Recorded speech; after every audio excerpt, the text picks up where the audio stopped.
Assalamu alaikum wa rahmatullahi wa barakatuh. A very good evening to all of you, those who are joined us as an audience and those who have joined as still listening to us uh, Facebook Live. They all are welcome to my program, uh, Meet with the Winners. This is actually the name for general name, but this time I have brought to you not the winners.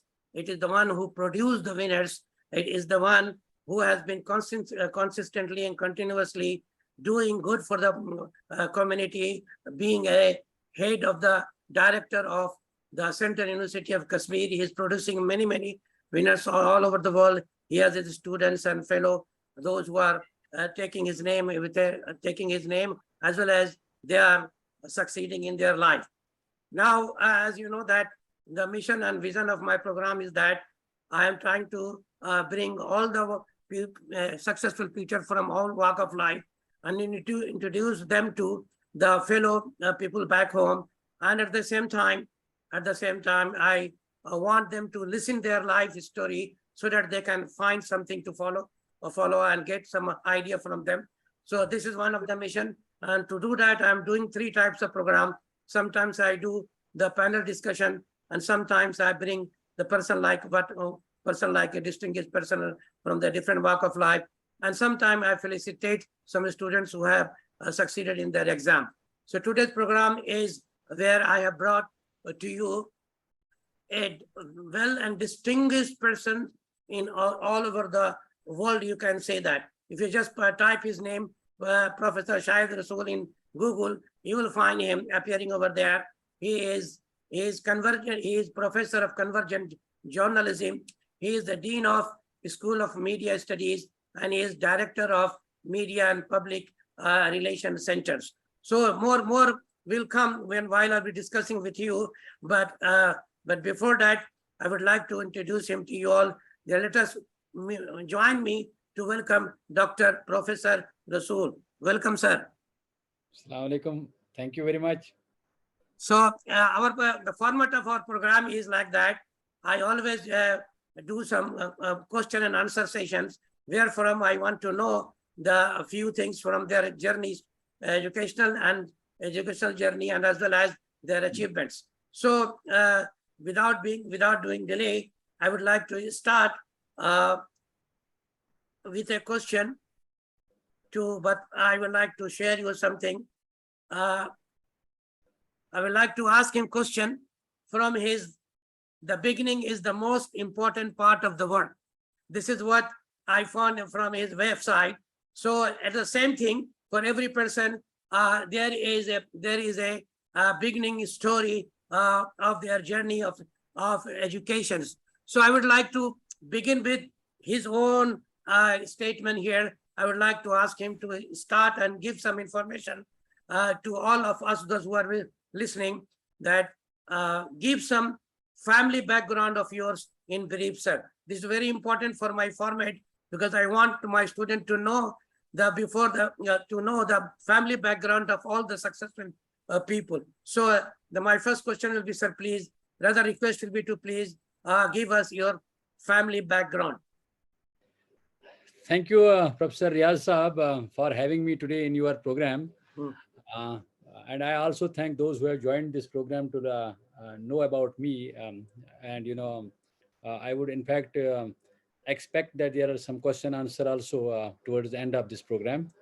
I had a very normal background. I come from a rural area in Kashmir, which is part of India, which is 70 or 80 kilometers from the capital city of Srinagar, in the border district of Kupwara.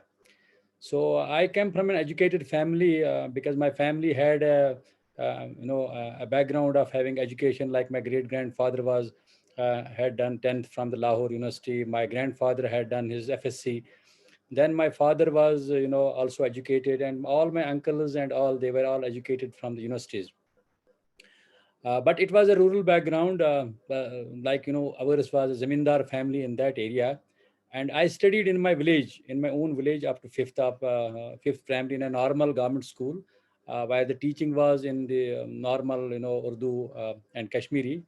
Then I shifted to a high school from 6th to 10th, which was some 3 kilometers away from my village. And I used to go on foot. This time it is very difficult to understand how people used to walk, 3, 4 kilometers to school and come back also 3, 4 kilometers. And despite, having the rains and, the hot weather and all. And I studied in a government high school, Langate, which was 3 kilometers from my house up to 10th. Then I went to a higher secondary for my 11th, which was 7 kilometers from my home. And then I graduated from Degree College, Baramulla, which is another district, in Kashmir, which is some 21, 22 kilometers from my village. After that, I did my post-graduation from University of Kashmir in mass communication and journalism, and that happened to be the first batch of the mass communication and journalism. Then immediately I was fortunate to get a job as producer in IIT Roorkee, which is now, that time it was called University of Roorkee, now it is IIT Roorkee. So I spent some 4 years there and came back to University of Kashmir in the same position as a producer. So, That was sir, way back. here I would like to interrupt you. For example, like at the age when which year you pass your higher secondary exam, sir? Which I year? passed my higher secondary 1980. 1980. At that time, sir, media studies was not that much popular. Okay, the people at the same time at that time also we are going trying to become engineer and doctor only. So Yeah, what this is very important for our listeners, that how did you make this decision to go to media or journalism or media studies when there was no so much option for you to get job, something like that. So could you to be please very, just elaborate this one? yeah, Professor Reyaz, have to be very honest with you. I also wanted to become a doctor, and I tried for it. I was a medical student, and I did my later on when I didn't find a place in the medical college because the seats were limited and the competition was very tough. Yeah. I couldn't make it to the medical college, and the resources were not there, and people were not knowing also that you can go abroad or you can go somewhere else and get a medical degree. So I ended up doing my BSc with zoology, botany, chemistry as subjects as a science student. And then when I had to go for my post graduation, that particular year, the media studies department was established in University of Kashmir. Yes. And by that time, I had also been, I had also qualified my Bachelor of Veterinary Sciences. Uh-huh. I Good. was selected for the Bachelor of Veterinary Sciences as the first batch student in Kashmir. Mm. And simultaneously, I was also selected for the Masters in the Mass Communication. But my father helped me. He said that it is better for you go for the media studies rather than for the veterinary sciences, because he gave he told me, if you want to spend your life with animals, go for BVSC. If you want to spend life otherwise, a quality life with the people, and you go for the media studies. So he guided me to take up the media studies, though I was not very sure what this is about at that particular time, to be very honest with you.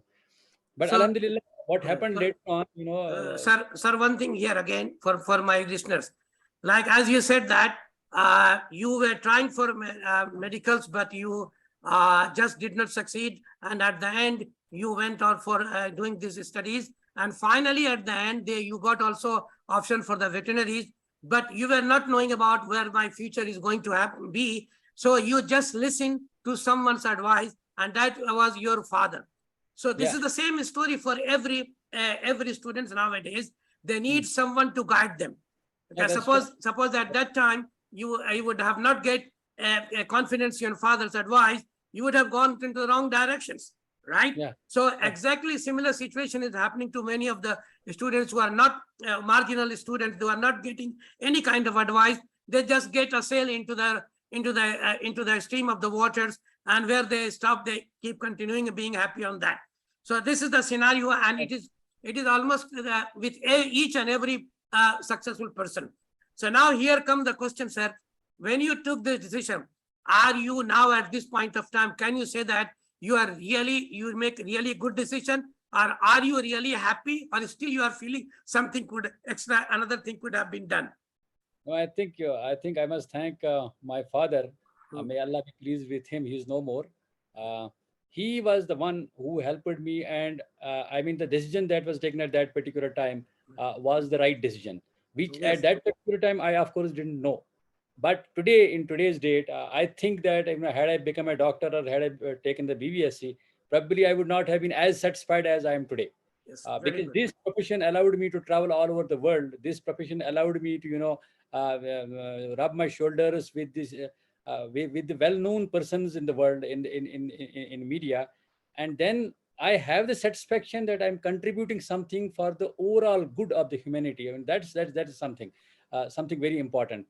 Because in a particular job, I would have got, into that particular realm. Since, media, they say that, you are the generalist sort of a thing, not the journalist, the generalist sort of a thing. So you try to you understand things from different perspectives. I mean, when you interact with the people, for doing the stories for media, whether it is a documentary or it's a written piece for print media, you interact with the people, so you understand life in a better way from different perspectives. So that way, I'm more than contented that, I mean, I think the decision that was taken was the right decision. Yes.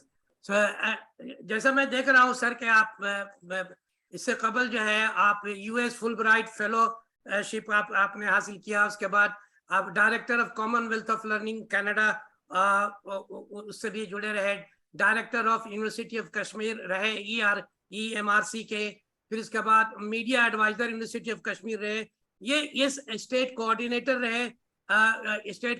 रहे, उसके बाद head of the media education research centre रहे।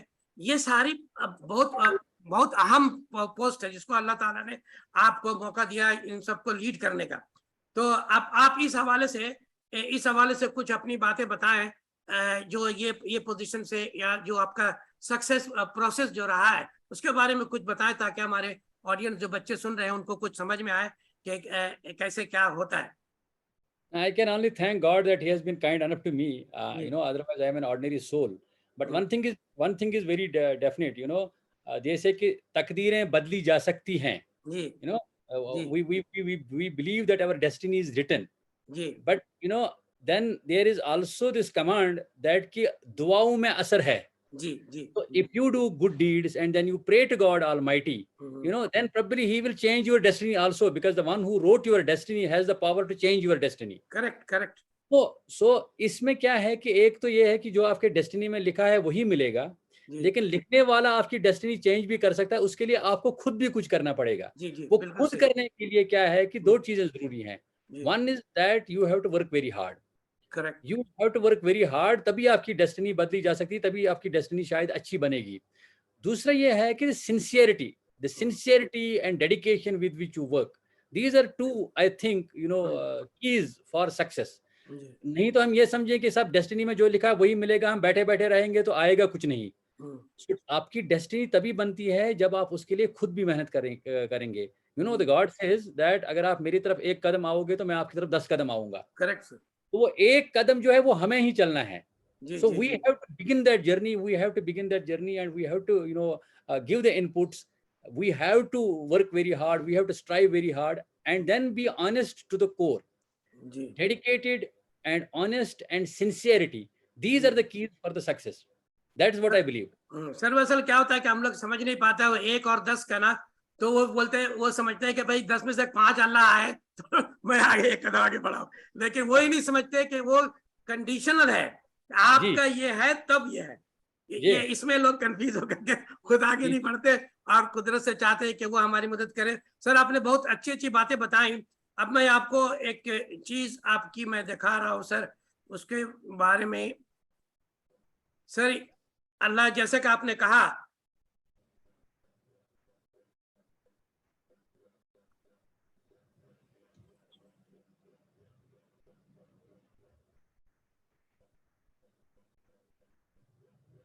Sir ये आपका presentation है श्रीलंका में। Honorable Minister in his speech rightly stressed and repeatedly said that we need to accept, we need to promote, we need to appreciate diversity. That diversity needs to be appreciated at a smaller level, at a regional level, at the national level, but more so at the international level. Every country is unique.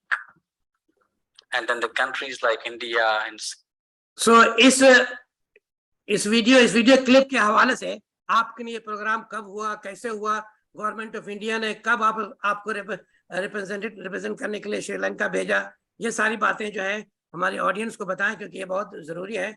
जैसा कि आपने कहा कि जो इज्जत आपको मिली, internationally आपको communicate करने का मौका मिला, लोगों से मिले, जिंदगी सीखी, बहुत सारी बातें, ये उसका एक नमूना था जो मैंने आपको ढूंढ के दिखाया। आप इसी के हवाले से बाकी की बातें आप जो है आगे बढ़ाएं। बहुत Thank you. अहम है ये सारी बातें। Thank you so much for playing the video. I think this was in 17 or 18 when there was an international youth congress in Sri Lanka. And I was also invited as one of the speakers on the session.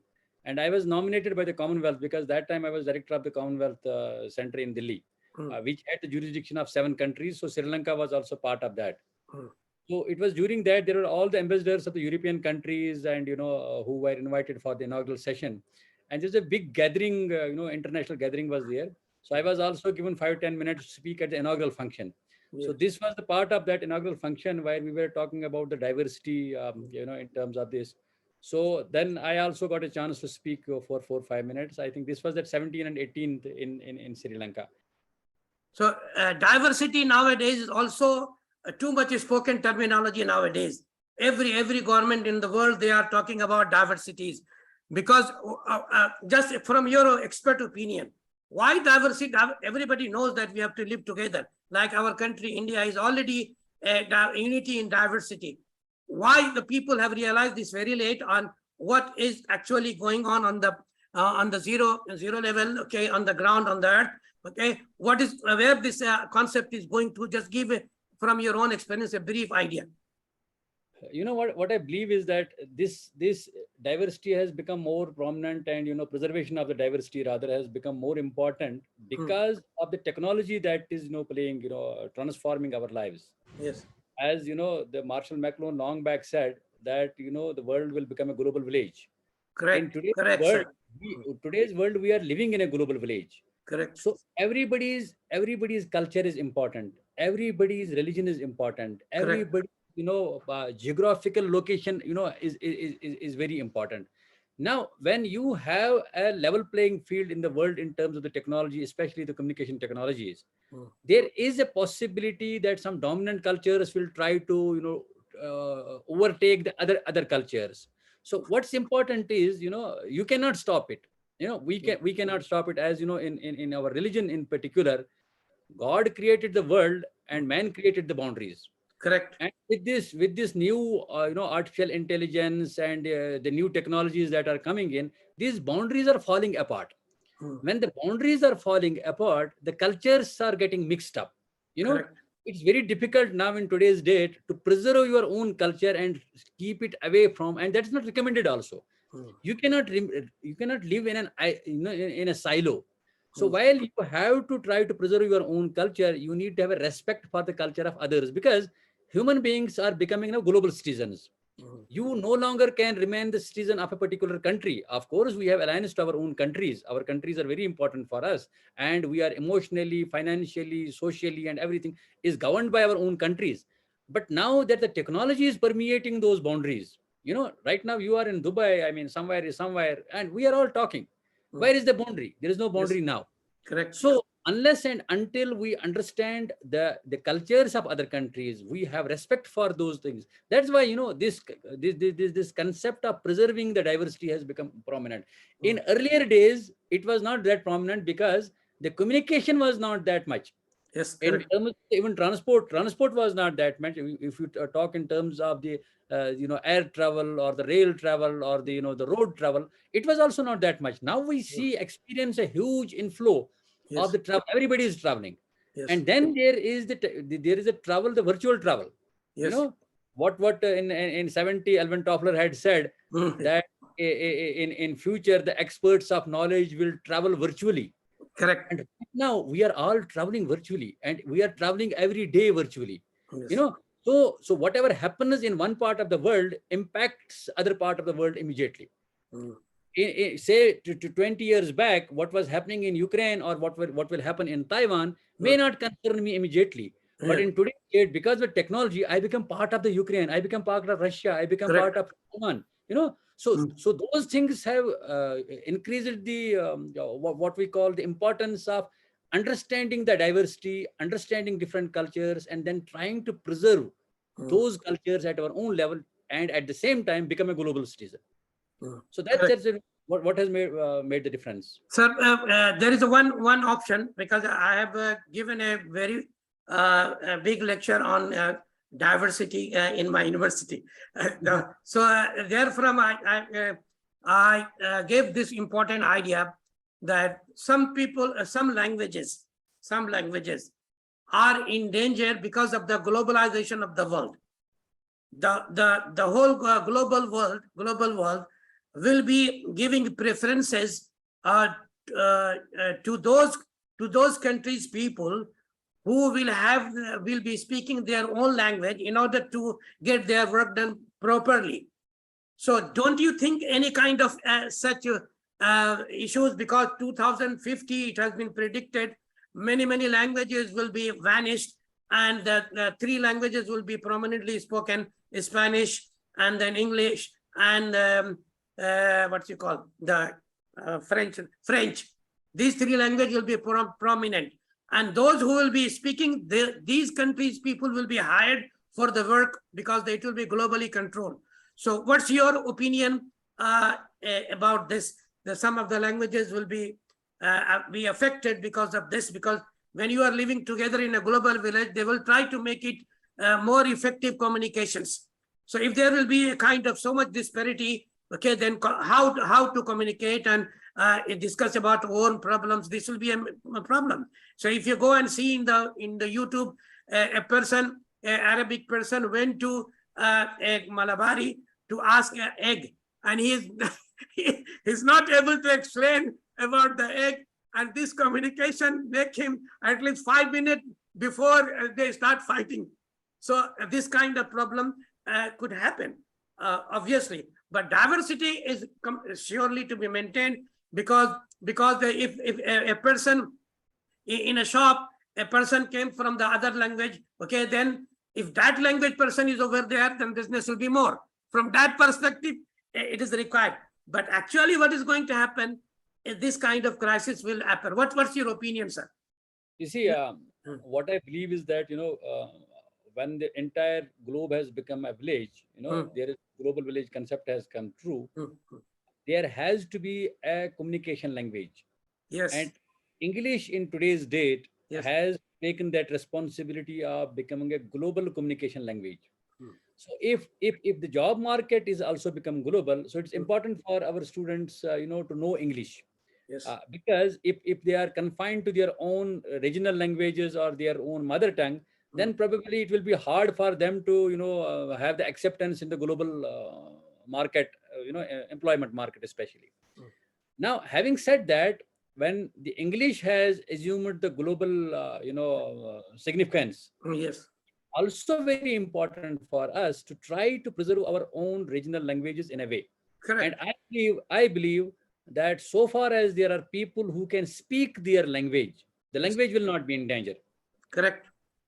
But if the people don't speak their own language, then no matter how much money you push in it, the language will vanish, and it has happened with many languages. Yes. And there is definitely a danger for many languages to vanish.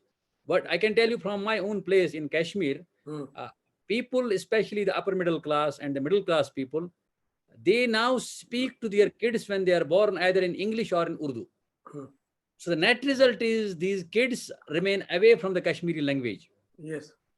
So they try to learn Kashmiri late in their life. With the result, they lose, they lose that competency of speaking in their own language.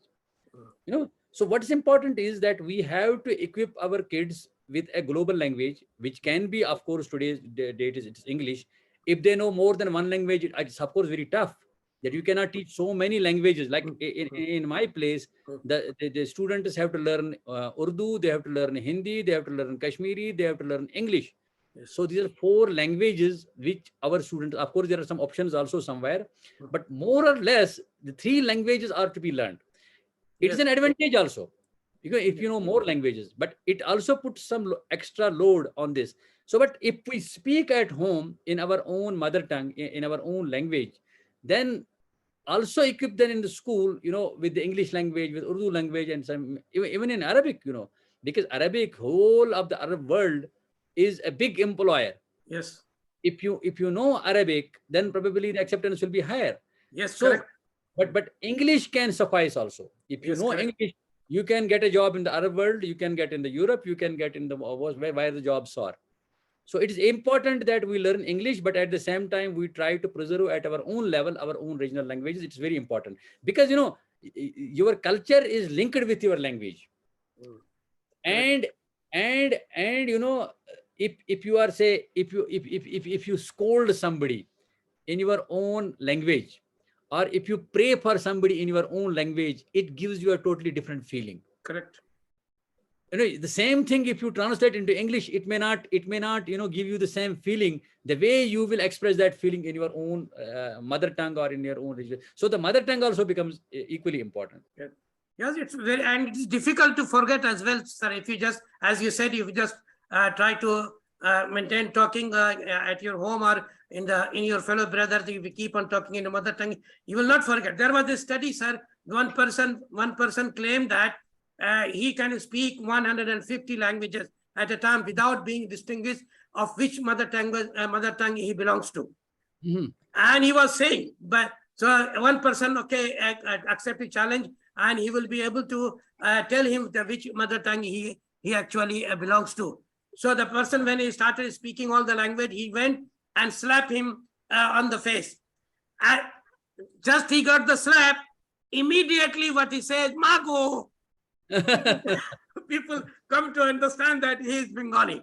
What I'm trying to say that it is not easy to forget your mother tongue if you try to keep talking and doing it. It is impossible because it is related to the blood, and it's really, really very difficult. But not everybody is my fellow brother. All world is outside. So you have to learn to live with them at the same time.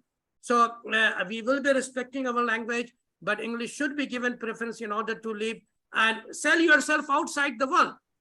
Yeah, that's the point. That's my certificate. I'm getting a job means I'm selling my ability. I'm a product. I'm selling myself. So for selling yourself, you have to communicate with the people outside. Okay, otherwise you will be remaining away from the stream, and you will not, as a community, you will remain behind.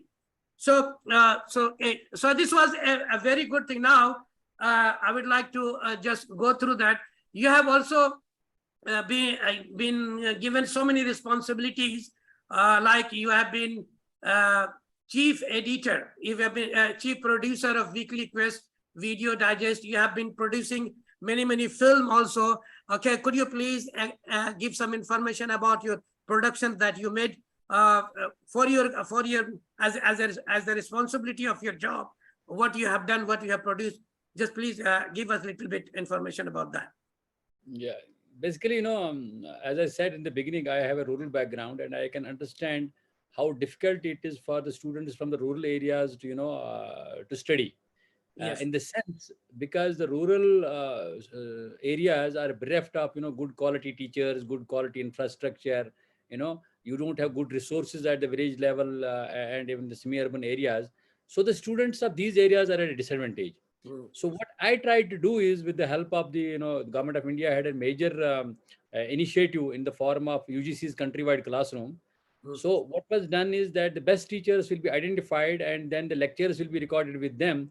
That can be in the form of a lecture, or it can be in the form of an educational television program or a documentary. Yes. It will be an educational documentary which will be made and will be telecast on our national network, Doordarshan. And now that the technology has made it possible, there are YouTube channels also and other things also. So the idea was to make best teachers available to all the students, especially those who are at a disadvantageous level. So towards that, I started my journey long back in 1992, and over 300 education television films I made. Some of them, of course, won national awards also in India in different competitions.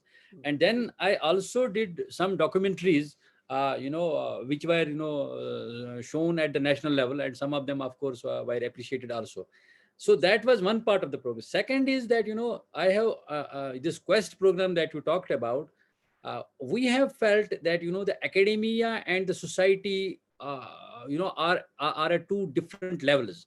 So what's important is that we have to bring them together. We have Correct. to bridge that gap between the Yes, correct. academia and the society.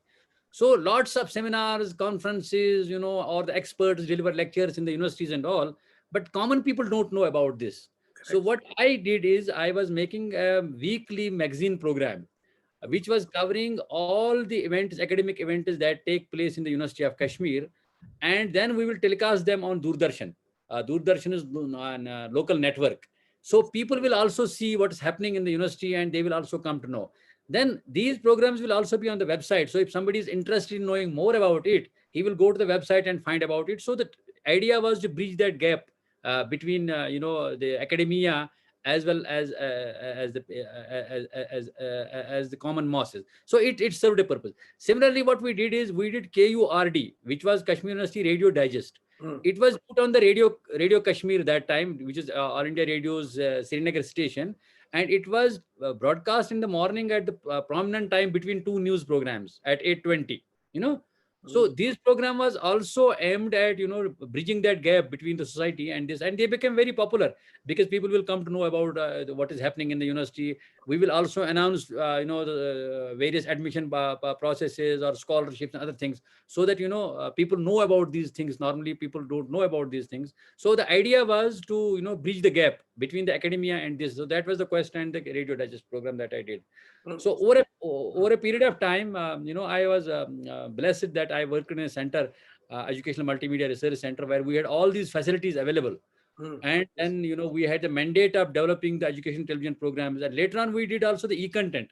E-content was also where, in addition to the lecture, which was delivered by a teacher, there's a lot of written content also available, which was put in the 4-quadrant form, where there will be something to read about. There will be a glossary also. You will frequently asked questions also. So in fact, I was the first person in India who completed the 3-year undergraduate course in botany.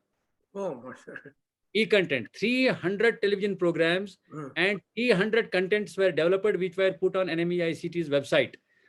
In Government of India had a major NMEICT project. So entire botany subject was made in the form of video programs, and then in the form of e-contents. The video programs were telecast on an educational television channel, and the content was made available on the website. So a lot of students benefited, those who don't have access to good teachers. So that was the idea. So using technology for education, was the aim of this project, and it is going on. And later on, it was converted into what is called now Swayam and Swayam Prabha. Like Swayam is Swayam, we have the MOOCs, like you have edX and Coursera and other MOOCs there. Government of India also has this major project of Swayam, where we engage teachers in the universities to develop the the courses, and they can earn the credits also for that. And UGC has allowed up to 20, and in the corona period, it was raised up to 40%. Students can do these courses and they will count for these degrees. They can earn credits from there. Similarly, Swayam Prabha is a channel where the programs are telecast. So these are the areas where I worked for most of the time. So it was from Ministry of Home and Research and Development of India, right? It was Ministry of Human Resource Development. Oh, Human Resource and Development, MHRD. Yes. Now it's called Ministry of Education. Now so it's a very ambitious project of converting the entire knowledge in the form of the content, which will be in the form of the MOOCs, which will be form of, and it's packaged in such a way so that the reading, teaching, learning becomes interesting. Correct. The whole idea of using the communication technology for teaching and learning is on the base of this, the Swayam and Swayam Prabha. So, as you said, sir, all these could become possible because of the technology, right? Yeah, of course. Because technology. There are two things. Yeah. One, that the technology is now available to all of us. We can identify good teachers, good institutions, good libraries, good laboratories, and try to make good programs. And second is that the accessibility. Yes. Because earlier the problem was that if you produce a program, if you develop a program, it will not reach anywhere. Now the scalability of these programs has become such that anybody, anywhere, can benefit from this program. Yes. How the whole transaction of knowledge is taking place with the help of the technology. Correct. Because people can now afford gadgets. Even there are areas where there is no electricity. Hmm. But in those areas also people are having smartphones. Correct. And they can listen to these lectures, they can benefit from this knowledge that's available elsewhere. And especially for those people who are living in the rural areas who don't have access to good teachers and good libraries and good laboratories, this has become very, very powerful means of reaching them with quality content. So as you said that, now I will try to extrapolate this one. Like you tried to provide all these with the help of technology. Now I read in a cutting of a newspaper where our Prime Minister Narendra Modi is saying he's going to digitalize all educations. Which means everything is going to be online. Everything is going to be online. So, but still many people are not believing this, not trying to accept this, because they are saying resources are not there and this is not there. Look, when you started, I remember that time I was a student from the Doordarshan, IIT Roorkee, and I2, all these, they used to telecast their courses, okay? And also, they are uploading so many lectures and all that. We have been benefiting at that time when we did, okay? So now, what's your opinion? This transfer to digital media to education, how do you think this one? Is it possible to be done, or it is unavoidable to be checked and controlled, okay? What's your opinion about this? Will it happen or not? Should it happen or not? If it should not happen, why? All these are very important questions. A person like you can easily give answer. I think will it happen is not the question. It has already happened. Yes, correct, sir. In the Correct. sense, I remember 3-4 years back, it was difficult to make people understand that teaching learning can be done through the technology. Correct. In fact, I earned lots of enemies because I used to peddle this idea of using technology for teaching and learning. Correct. But the corona has taught us that technology is a very good source which can be used for teaching and learning. Post-COVID, we are experiencing that the students want that your theoretical lectures can be done online. Yes. Just call us for the experiential learning, call us for the practical based learning, call us for other things. Yes. Don't deliver us lectures, which can be done online. So many things, when we are living at a time when the artificial intelligence is taking over, we are living where the virtual simulations have become a reality. Yes. Even the experimenters can be simulated now. Lots of experimenters in the NME ICT were conducted at different IITs. These were not otherwise possible in small engineering colleges or in the college in the rural areas because they don't have the facilities. But the simulation, they can at least understand how it is happening. Correct. Ideally, the best teaching learning takes place when the teacher and the taught are put at one place and they spend a lot of time together, because then they will imbibe many other things in addition to teaching and learning, Yes. Yes. Because that Gurukul type of teaching earlier, जब वो student और उसका teacher जो होता था, guru जो होता था, वो साथ बैठते थे, साथ उठते थे, साथ खाते थे. At that time, our numbers were very small. Yes. India is a 1.4 billion population. And our gross enrollment ratio, even today, despite having such a huge infrastructure for higher education, in terms of like we have 700 plus universities, we have 40,000 plus colleges, we have many engineering and IIT this, but still our gross enrollment ratio is somewhere around 25-26%. Correct. And even this 25-26%, the students from the rural areas do not have the resources which are probably in metropolitan cities. Now, what is available to you? The technology. The Prime Minister of India rightly says that we are going to digitize the whole universe of knowledge. It has already happened. It is becoming possible, and it has become an accepted norm of teaching and learning now. Correct. Even the exams, the proctored exams can be done, both subjective as well as the the objective type of questions, question answers can be done now online. Like the TOEFL exam. Yes. When I appeared in the TOEFL exam, I had to travel to Delhi. And then at the Max Muller Bhavan, there was an exam center, and we were frisked. We went inside. We had the test, and I came back. Other day, my son appeared in the TOEFL. He appeared from his home. Yeah. Yes. Yes. And it was all proctored. I mean, he cannot do anything because the persons who were proctoring their examining from there knew exactly the location of this room. They saw how much of gadgets are around. They didn't allow him to have his second screen on. All these things are there, and it is happening. Most of the tests, international tests are being now done online. Yes. So it has become an absolute reality that in future the technology is going to play an important role. The digitization of knowledge will take place. Having said that, our conventional educational institutions will also flourish. They have to flourish. We have to have a balance between the two. And now you also talked about IGNOU, the distance education mode. Yes. What I see now, there is a convergence of the distance and the conventional mode. Yes. Because earlier the distance was really distance, because Yes. the material was being dispatched in the form of those booklets which were being transported through the speed post or the post office, and Yes. nobody knew whether it actually reached the end user or not. Correct. Now in today's date, the IGNOU is also doing the online classes. Correct. They are using technology, and they can see how many students are there watching, how many are active. And the artificial intelligence is telling us, to what extent the student is engaged in the class. So all these things are happening. So the new reality has already dawned. We can't wait for it. Those who will wait for it will be the losers.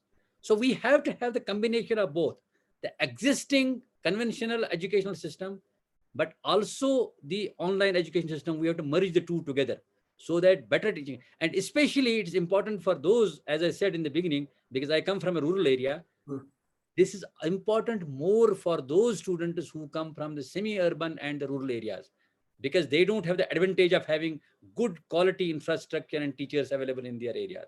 So this will be a boon. Correct. Correct. Sir, you said sometimes go here that you wanted to do all this program and you got the opportunity through the Indian government to do all those things just to make the education ideas, books and material reach to the people. My program, as I said to you before, is exactly the same. Like the Professor Rasool, sir, may not be known to the Asansol in India, West Bengal and that. So I am trying to do also the same thing to bring all the people of learned scholars and introduce them to the fellow people and understand and know some kind of knowledge from them. This is one of the objectives I'm trying to do within my own resources, within my own resources. What I could do, I am just trying to do. Sir, I have also seen, as you said, that it is unavoidable. It is unavoidable. It will surely and certainly happen. Okay. So now here comes the main issue. The issue is that the language barrier will come again. The language barrier will come again because in the Corona time, it has happened that the government was trying to provide the lecture notes, okay, but that was not in all the languages. So the students of the other language, like in Urdu, in West Bengal, we are not getting the material and they were not able to learn. So this kind of scenario has been seen while trying to go to this one. So I'm sure that the Indian IT technology and all these in India is very advanced. They will surely be trying to address this issue. And as you said, all the government exams are now happening online. It has already, government has introduced the competitive exams, all are now happening online, digital way. So it is already going to happen. Hopefully that the government of India, through the expertise that they have in India, they will be able to manage this one. Nowadays, there are researchers, artificial intelligence is working very hard to do away this problem. People will be talking in some language, people will be listening in another language, and communication will go smoothly. But nobody can deny that digitalization of the education is unavoidable. Right, sir? Mm-hmm. So there is, yes. I am reminded about the Ben Silberman, the founder of the Pinterest. He said that this idea of technology is to extend your reach. Yes. If you are a good teacher, no matter where you are, yes. Ordinarily you are available only to the students in your, in your institution.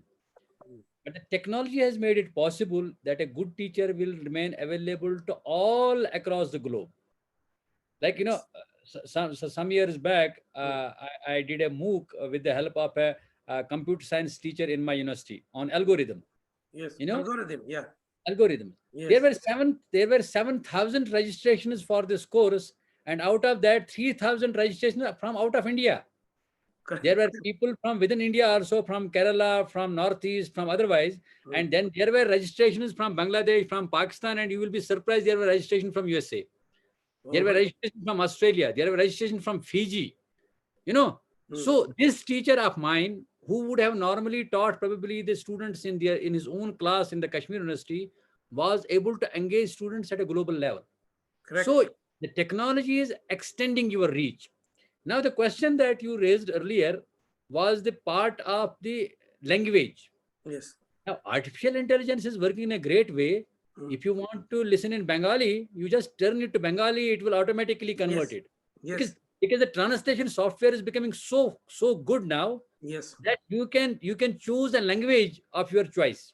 Yes. If you are not comfortable in English, or you are not comfortable in Urdu or Arabic or Hindi, you can choose Bengali, you can choose Tamil. It will take a little bit of time. I don't say that things are perfect in today's date, but with every passing day, our expertise and our what you call our capacity is increasing. Yes. We are able to help students to learn in their own language. It's only press of a button, you can change the language and you want to learn. Then there are subtitles also. Correct. We used to see earlier these English movies, and then you will read also, because you won't be able to understand this. Correct. You have the option of pressing the button, and then whatever they speak, whatever dialogues are there, they come on the screen. Now you can have that dialogue on the screen in your own virtual, in your own mother tongue, in your own language. Correct. There's a translation and the Google Translate, other translations. There is a lot of work being done, especially in Government of India, which is working on many languages right now.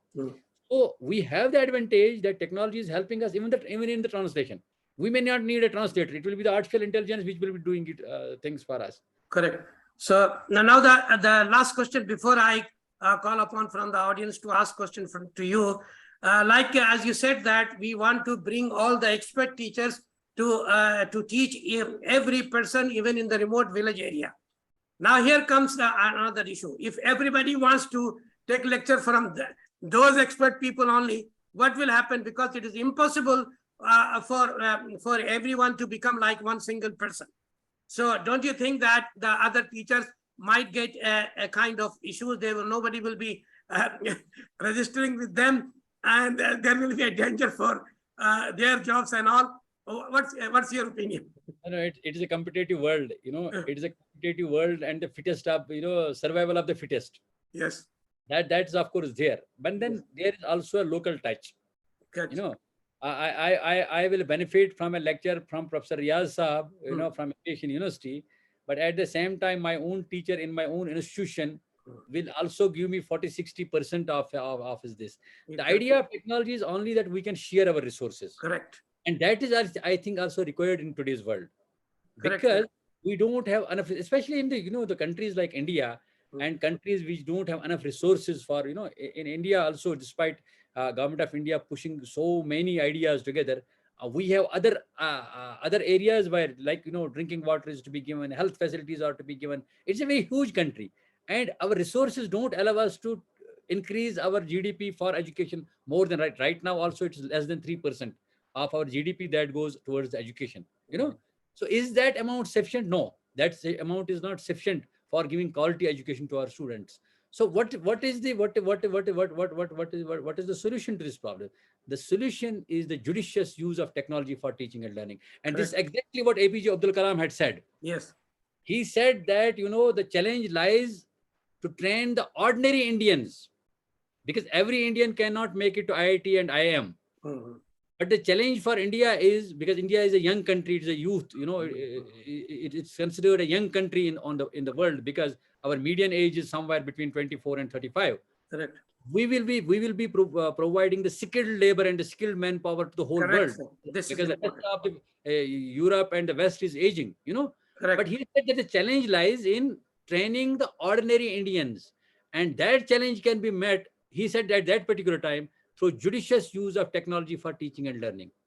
So everybody cannot make it to IIT and IIM, but we can take IIT and IIM to their doorstep through the use of the technology. So if those things are done, definitely we will be what he dreamed, that India will become a knowledge superpower, and that is possible. And now we see that becoming more and more possible if we use properly the technology for teaching and learning. Correct, sir. I've seen like nowadays. You remember, sir, in the back home, if you go to the any garage, you will find all the mechanics. Okay, they are illiterate persons, but they have the skill and they can beat the engineers. Now, due to invention of these computer, this is again going to be possible. I have seen a grade 7 student in Hyderabad. He is teaching undergraduate student drawing. Imagine what he has done. He has learned the skill of doing that one. Now the coding theory, many people they are learning in the grade. I saw one student in grade, at the age of 13, he became the CEO of 56 companies. I saw there is one guy in Bihar. He made he's not passed the metric exam, but he is making a robot. So due to the computer, rightly pointed out by APJ Abdul Kalam, if the government try to develop the skill opportunity to make the skilled persons, then again a kind of a revolution will take place, because it is impossible that everybody become engineer, super engineer, something like that. So skill making, and government has already made a program. Those who have already withdrawn, they are being brought up to the school, and they were given some kind of skill. It didn't work because of some other political reasons, but it was also intended for that reason. I suggest all the people, those who are afraid to give their children mobiles, rather, as you said, it should be supervised by the parent. Then they can give them opportunity to become smart and skilled persons. Okay, give them mobile and ask them to do some work. Otherwise they will be just watching movies and playing games and all that. So this supervision is required. Okay, if the supervision is correct, that same child who was going destroyed because of the mobiles, they will become like those guys which I mentioned right now. The 56 companies CEO at the age of 13. Can anybody imagine? He is surpassing the Elon Musk and all other people. And it is happening in India. So towards the skill, we should make our people aware that let their children learn some kind of skill through computer, coding, artificial intelligence, and in business, like let them know the basic ICT, let them learn ICT, let them must learn computer as a subject. Then they can also be able to develop and compete the other nations who are much ahead of us. I'm sure if this happens, our country can be able to beat other nations, because here the people are very hardworking. If they are just given the opportunity, they can become a great skilled worker, and it is happening already everywhere. IT people from India is high in demand. So it was very good to talk to you, sir. We got a lot of information through you. Now I will be giving chance to some of the audience. If you have any question, you can ask to our sir. Please come forward, unmute yourself, and ask your question. Anyone? I think Thank you, Mr. Reyaz Saab. Yes, thank you. Mr. Reyaz Ahmed, I am Professor Afzal Zargar. Yes, sir. I am the registrar of the university, where Welcome, sir. Welcome. Professor Shahid Saab is our professor. Oh, mashallah. And in fact, it was very good and very nice to hear him about his progression of the life. And he has been definitely contributing to organizations, whichever he has been associated with. And he is an expert in his own field. Not only an expert in his own field, but he is an expert in other sectors also. A very good asset to any educational institution he is associated with. Thank you, Professor Shahid Saab.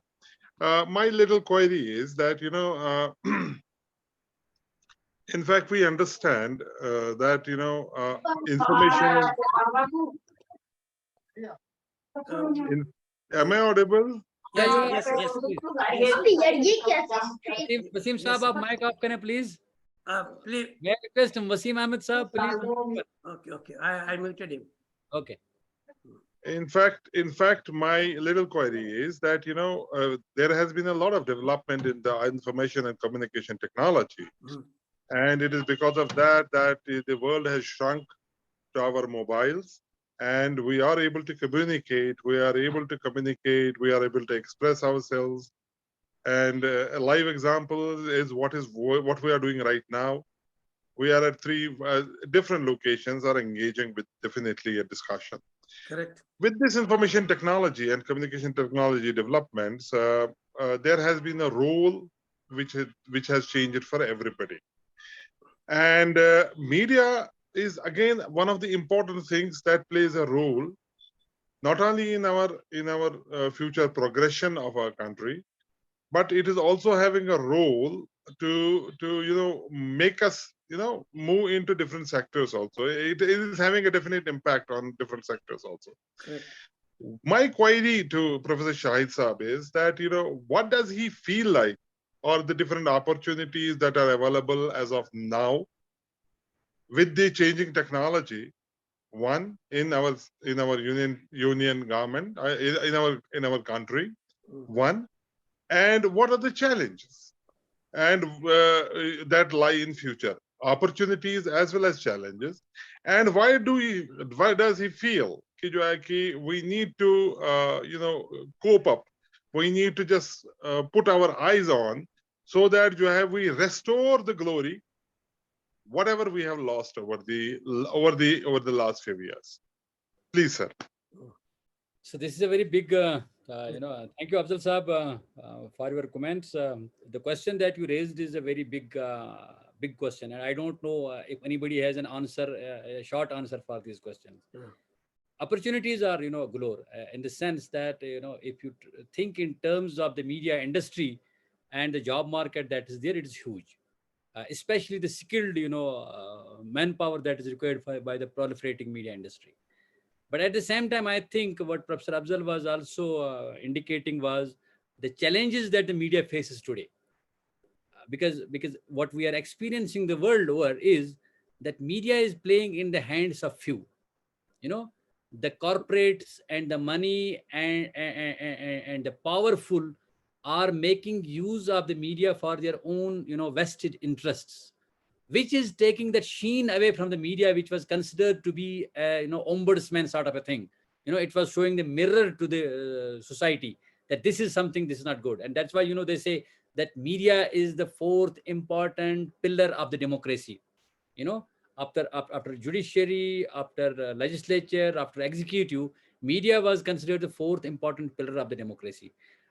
Unfortunately, for some media persons, some media houses, for their own vested interests, allowed it to become another business.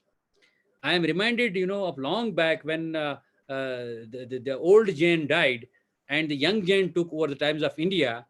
And when he had his first meeting with the editorial board, he said that Times of India is my another business.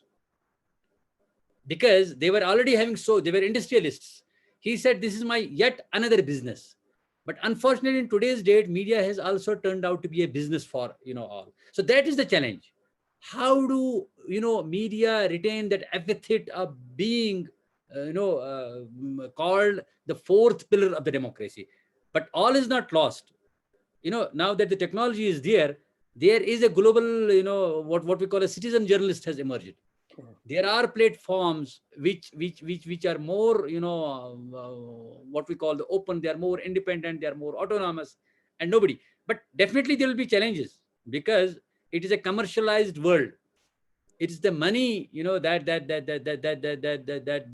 be it in any field. Take for example the medical profession. Health has become a huge business. Even education has become a business. Correct. You can see how much of money is being pumped into the private education sector, and how the private education sector is progressing with every passing day. They are leaving the government institutions behind. So this is happening with the media also. But I think these are the problems which will stabilize over a period of time, because the technology is giving you the possibility of a level playing field. If there is somebody who is playing in the hands of someone, but then there is another person who is able to check him. Of course, it will take time, but definitely the challenge is huge. But the technology will probably make it possible that we can overcome. But so far as opportunities are concerned, especially for the students, media is one of the huge industries which provides the jobs, but the jobs are not available for generalists, it's available for the specialists. So what we have to try to do in our institutions is to give the skill to our students, a definite skill, be that of a cinematographer, be that of an editor, be that of a makeup artist, be that of an animator or a graphics or whatever. And now media is not confined only to the media per se. The media has permeated into all sectors, like media and education, Yes. educational media, then media in health, then media in business. It's all becoming encompassing. So that is giving more opportunities to the people in media. You can diversify in different sectors. You're making use of the media technologies that way. So that's, I think, but I mean, this is a huge question that Professor Abdul Saab has asked, but nonetheless, I tried to, answer this question. Hope I have answered it. Very good, sir. You gave a very good Thank you, options. sir. Yes. The accidents are taking place on the street, okay, every day, but people even do not stop going and driving their car. So these kind of problems are always everywhere, wherever you go. So we have to learn to live. For example, if you just open the tap of water, when full-fledged it comes, it goes very far. When whatever you need, you rotate the knob and fix it. So at that fixing, rotating the knob will be required. But of course, the damage will happen and people will learn to deal with this. That is what, as you said, it was a really very good question. Any person, Dr. Zilani Saab, do you want to ask any question? Professor Jilani sir. Jalani Sahab, unmute yourself. Unmute, please. Good night, sir. Good night, sir. It was a wonderful interaction, though I joined late, but Professor Shahid Saab is a wonderful narrator, and we are already impressed by his association in the Central University of Kashmir. I have two small queries, just for my own knowledge. One, how we can address to the digital divide. There is digital divide, of course. We have some people who are living below the line of poverty, and then having not access to the internet and all other software gadgets which are available to the middle class and upper class. And second, one question: there are uncontrolled this social media, and we have so many channels. Instagram, we have Facebook, we have that, and we are not able to tap them at the basic level, because basic level is very important for every student. If they are able to cope up with or use them for the educational purpose, for constructive purpose, but I don't think we have ample amount of resource persons who can train the students to use these gadgets properly for educational purpose. Please. So there are two issues that Professor Syed Zuhur Gilani Saab has raised. Professor Syed Zuhur Gilani, Professor Reyaz Saab, yes, eminent educational expert. He is Dean of the School of Education in Central University of Kashmir. Mashallah. Okay, good, very good. Yes, and he has been dealing with all types of these use of technology for teaching, learning there. So his two questions both are important. One is the digital divide. Now, digital divide is a reality even today, especially in this part of the world. But the divide is narrowing down. Yes. Divide that we had 4 years back is not divide today, because 4 years back the penetration of smartphones was at a particular level, but it has exponentially grown. The penetration has grown. The net result is that the divide is now narrowing down. In today's date, what we are experiencing is that the transfer of technology is so fast. I often say it in my class also, that Shahid Rasool and Bill Gates are using the same laptop. Correct. And the bandwidth is increasing with every passing day. Now we are in India, we are thinking about 5G technology. The average consumption of the data is also increasing. I don't have the time to show you a small presentation which I made some time back, in one of the lectures which I delivered somewhere. The digital consumption, the data consumption is going like this. With every passing day, thousands of gigabytes. Now they say exabytes because the gigabytes they have finished. Yeah. They go now to the exabytes. That is being consumed worldwide, and on an average, every person in the world consumes 2.8 gigabytes of the data. You know, so the consumption of data is increasing, so that is narrowing down the digital divide. So this is one part. It will take some time, but we have to be prepared for that when there is no divide, because the divide is now narrowing down. The second part is that there are lots of distractions in the form of social media platforms that are there. There are, of course, Facebook and Instagram, and so many things are available to a student now. But these distractions were earlier also there in a different form. You know, a good student will always find means to study. The technology is only an empowering, platform for them. Somebody who's interested in studying has everything available to him. Somebody who wants to get distracted has, otherwise also he will get distracted. I am reminded about the Comstock, Professor Comstock, who did the meta-analysis of the data for last 30 years. It's some 10 years back. Comstock and Pack did the meta-analysis of the data about teleteaching. Yes. Whether teleteaching and the classroom teaching can be at par. All the research that was done over a period of time, they found that there is an insignificant difference between the two. The teleteaching and classroom teaching can be at par because the difference they found was very insignificant. And then I asked it because I had the opportunity of studying with Comstock. He was one of my teachers when I was in USA. I asked him, how do you make this claim? He said, imagine in a classroom a student is not interested in the lecture. What will be his learning outcome? He will not learn anything because his mind will be wandering somewhere else. If you really want to benefit from a lecture on a television, if you are really interested in that lecture, you will understand it. And your learning outcome will be at par with that of the classroom. And I mean, this is a beautiful way he explained. He said, imagine a teacher is in the class and out of 30 students, only 10 are listening to him carefully. Those 10 students' learning outcomes will be far higher. For another 10 students whose mind was wandering somewhere else, they have no learning outcome.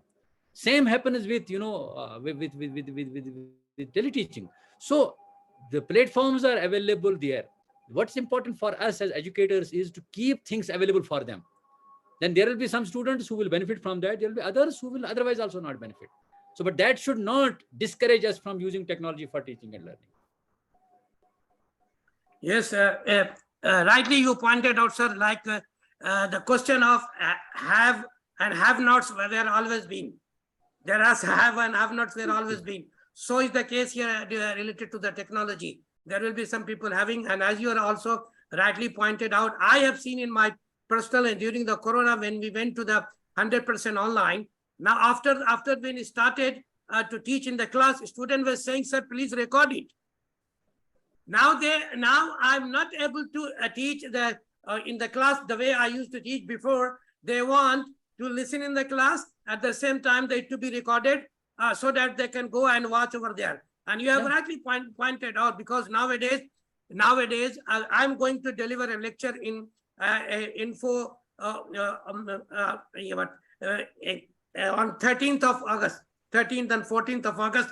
This is the global organizations where the expert of education are doing. My topic is empowering the students in the class, learner empowerment. So the learner empowerment is including these things.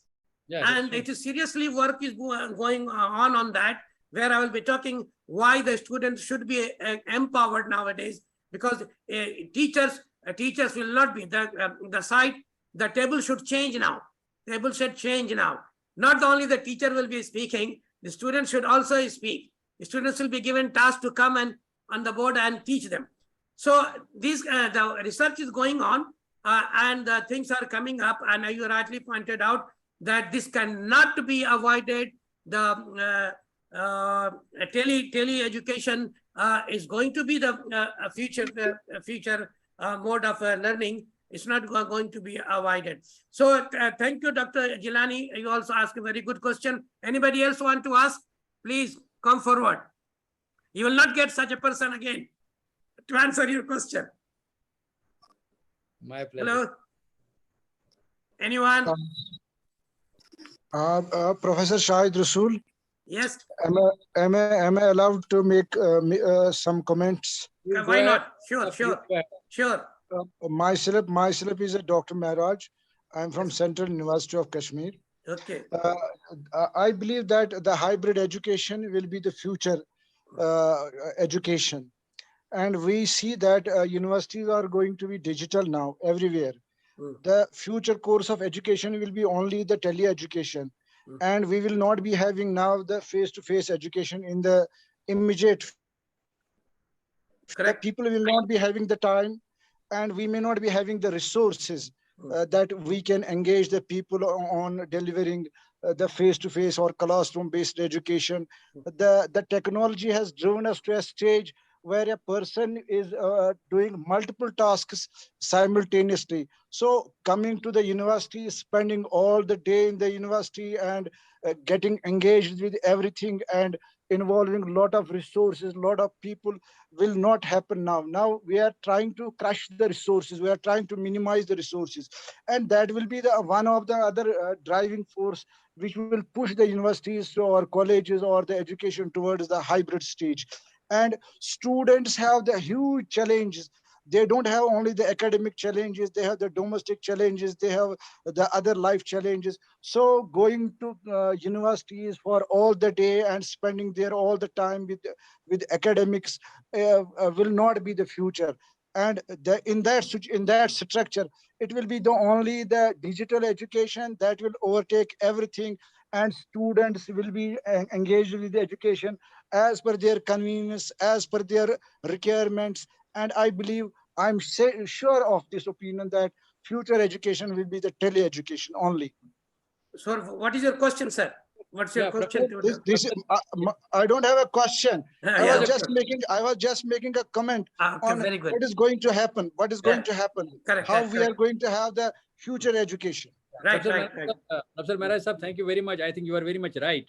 But tele-education will be the only education, maybe, asking for too much.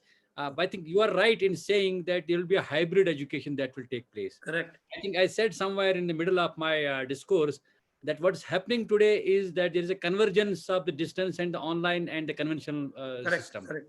And then in today's date, they say that your degree is worth the paper on which it has been printed. It is the skill that you have brought in, because the international employers today don't look for your degrees. They are looking for what skill you bring with you. If you have a skill, even if you have learned it online, they don't care. So long as you have the skill to perform that particular job, because the job market is also changing. New skill sets are, required.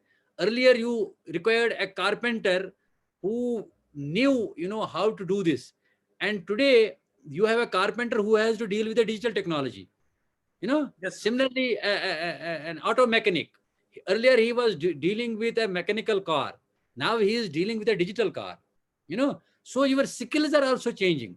So if you learn these skills online also, there is no issue on that.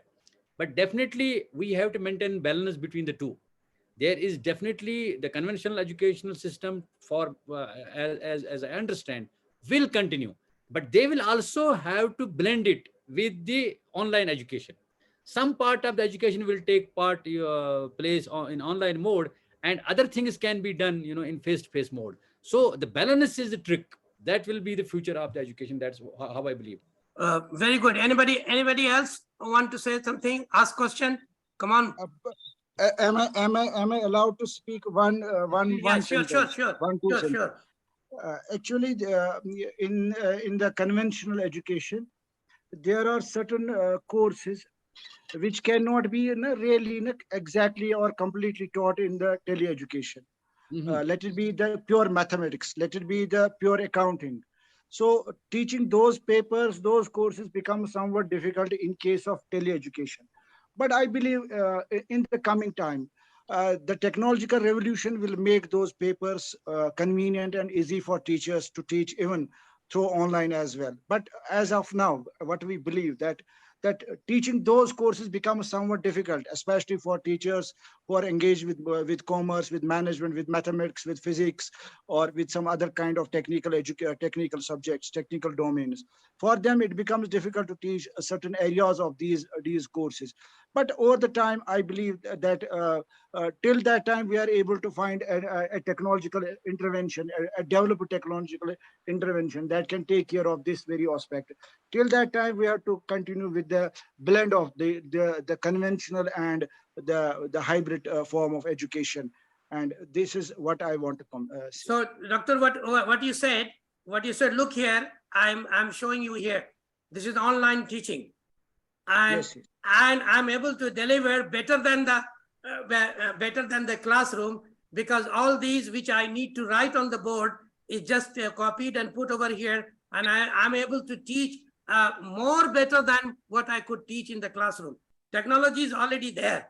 Technology is already there. Even in the Excel, you can teach account in a much better way. There are Excel programs. You just have to put and get the answer that is much faster and better, and a student can, because in the classroom we unnecessary write many things which is not to be written. Like, for example, a person will be writing a question. It will take 5 minutes. If I want to write this 5 minutes, but if I just put this within 2 minutes and let them that 5 minutes to read the question, and I can explain them, look here, I'm explaining them everything in front and they are watching. So technology is already there. Everything is done. Okay, I have just shown you this one. So I think it's not going to be a problem. From my side, I like to say only one reservation. And you people think this when you go back home. The only damage will be you will not get a good leader. The leader comes out when the students go to the school, go to the school, they compete, they play games. Okay, they fight for in the school for certain positions. So the majority of the leader in India have come from the universities and colleges. But if it become all online, this opportunity will not happen, and this is going to be the major loss to the people all over the world. According to my point, I'm not sure that everybody will agree, but this is going to happen. This is going to happen because leaders will not be developed anymore because they're not getting chance. They are not knowing the people's psychology. They are not interacting, how to deal with fellow people. All these things will not be experienced. They will be sitting at home and learning educations. So that could be one of the great damage due to that. Hopefully the time will find solution for this also. But immediately what I can say, it is going to happen. So anybody else? Reyaz Saab. Yes, sir. You are very right in saying so, but there are both the positives as well as negatives Right. for the online as well as offline teachings. But let me tell you, online teaching cannot replace the offline teaching.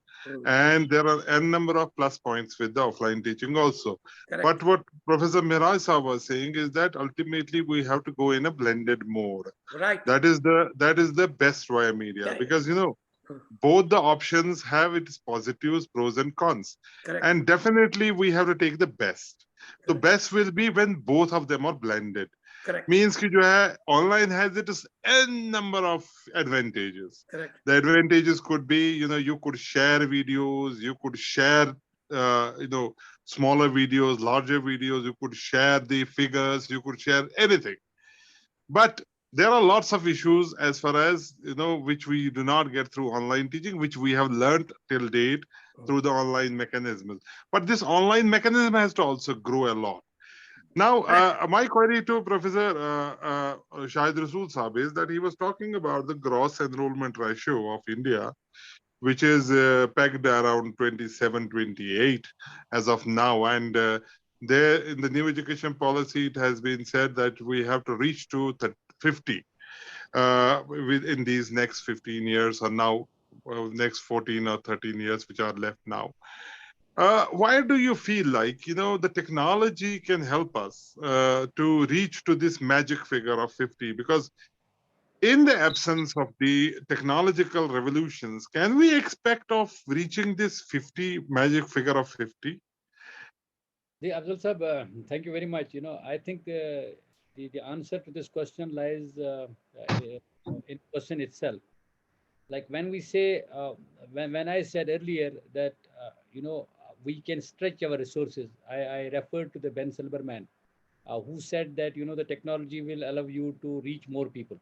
I gave the example of the algorithm MOOC that was developed by University of Kashmir, and 7,000 students, enrolled for that. Now that National Educational Policy 2020 also stresses of sharing resources, it lays stress on, having, degrees from different institutions, you are not confined to one institution to do a degree. So if say Central University of Kashmir or Kashmir University have a intake capacity for your face-to-face, because we have limited resources, so we cannot admit more than say 20 or 40 or 60 students in a particular class. Now, if we go in a blended mode, 40 students will come in the face-to-face mode. 400 students will join us in the online mode. So definitely your enrollment ratio is going to get higher, because you will be now able to manifold, exponentially, increase your enrollment ratio. Like recently, my honorable registrar knows this. We have been given the task of implementing the National Education Policy 2020 in the university. And my school has come up with the idea of micro qualifications. Like I have the strength of 37 students in my class. I say that if there is a possibility, I will allow another 10 or 15 students to join just for one course if the classroom allows me.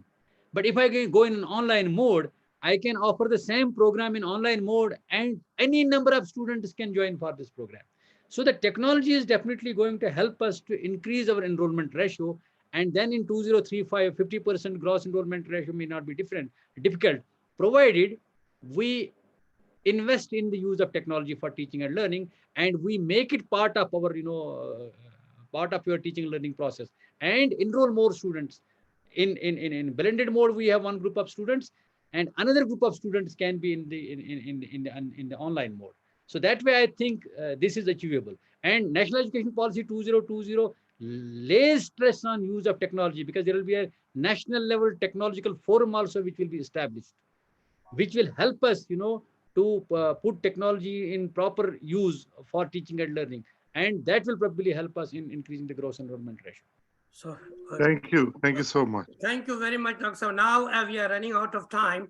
Okay, it is the time for concluding this one. So I would just like to wrap up quickly by concluding what we have learned from the discussion with Dr. Shahid Rasool Sahab. One thing for the student to take away is that every students might have problem during their educational career.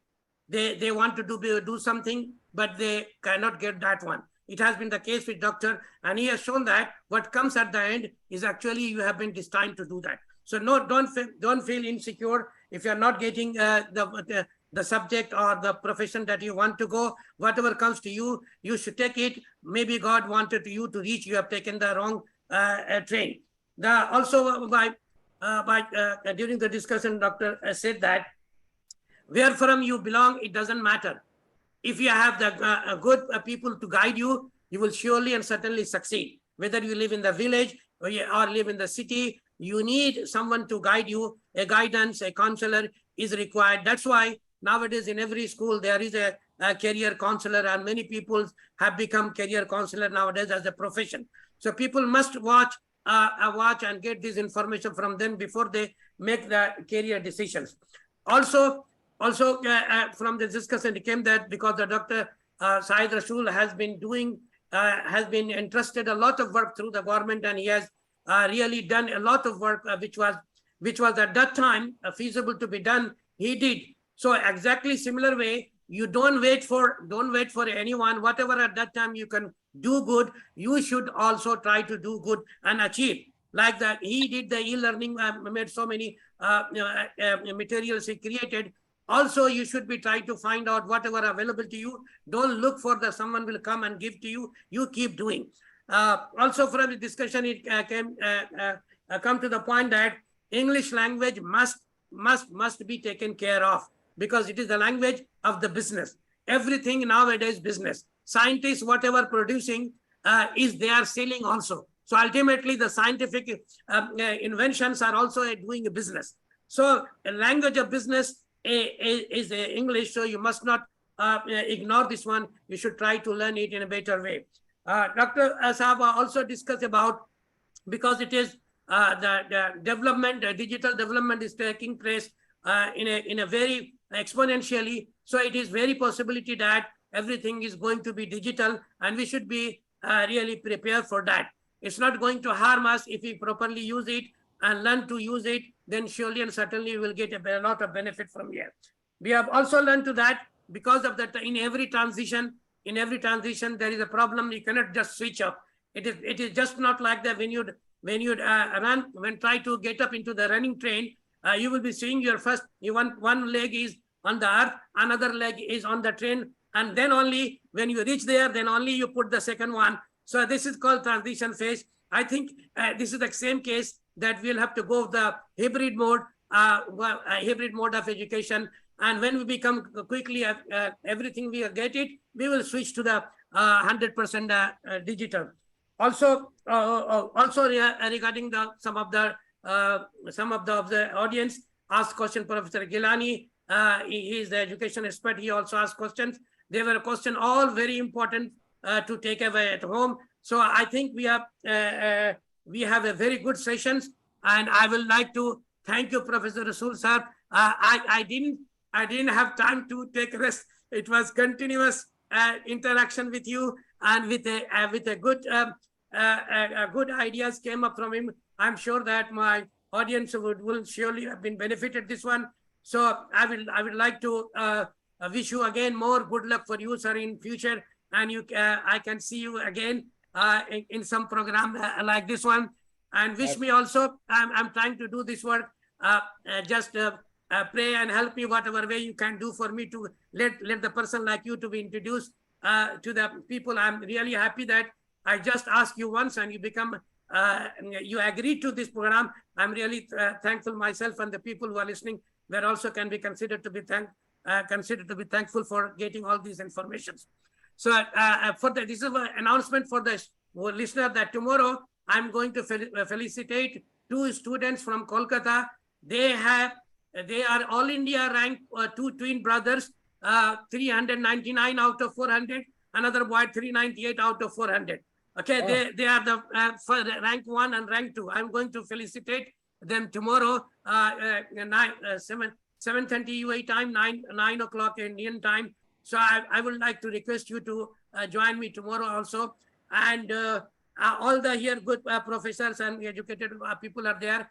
I will request them to just pray for my this program to be continued the way I am doing. I would be seeking your feedback on my mobile. If I could get your mobile, I would like to have your feedback also. What I'm doing is okay or not. It should be continued or not, because this is very important. Time is very important for everyone. I should not waste time which is not going to be productive. So I would like to have a kind of feedback from you. So again, too much thank you, sir, Dr. Professor Shahid Rasool Sahib and all the audience. And I would like to go off from here. First of all, I will be stop live stream. Then I will be going to stop recording. And anybody want to talk to me,